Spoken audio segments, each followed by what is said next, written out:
बहुत समय पहले की बात है। एक छोटे से गांव में रघु नाम का एक आदमी रहता था। वह बहुत लालची और कठोर स्वभाव का था। गरीबों से पैसे छीनना, झूठ बोलना और दूसरों को दुख देना उसकी आदत बन चुकी थी।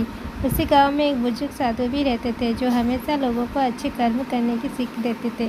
लेकिन रघु उनकी बातों का मजाक उड़ाता और कहता, इस दुनिया में वही जीतता है जो चालाक होता है। कर्म बर्म कुछ नहीं होता।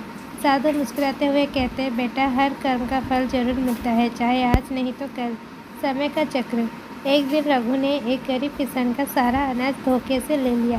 किसान रोता रहा, लेकिन रघु को कोई फर्क नहीं पड़ा। कुछ महीनों बाद रघु के साथ अजीब घटनाएं होने लगी। उसका व्यापार धीरे धीरे बंद होने लगा। घर में बीमारी फैल गई और उसके पास रखा धन भी चोरी हो गया।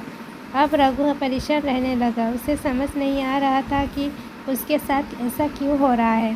कर्म का न्याय। एक रात रघु को सपना आया। उसने देखा कि वह यमराज के दरबार में खड़ा है। वहाँ एक बड़ी किताब खुली हुई थी जिसमें उसके सारे कर्म लिखे थे। यमराज ने कहा, रघु, तूने जीवन भर दूसरों को दुख दिया, उनका हक छीना। अब वही दुख तुझे लौटकर मिल रहा है। यही कर्म का फल है। रघु डर गया और रोते हुए बोला, मुझे माफ़ कर दीजिए, मुझे सुधरने का एक मौका दीजिए। परिवर्तन। सुबह जब रघु की नींद खुली तो उसका दिल पूरी तरह बदल चुका था। वह तुरंत उस किसान के पास गया और उसका सारा अनाज वापस कर दिया। अब रघु ने गरीबों की मदद करना शुरू कर दिया। सच बोलना और अच्छे कर्म करना उसकी आदत बन गई। धीरे धीरे उसके जीवन में फिर से खुशियाँ लौट आई।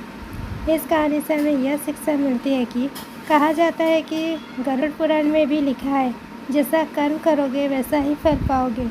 इसलिए हमेशा अच्छे कर्म करो, क्योंकि कर्म का फल कभी ना कभी ज़रूर मिलता है।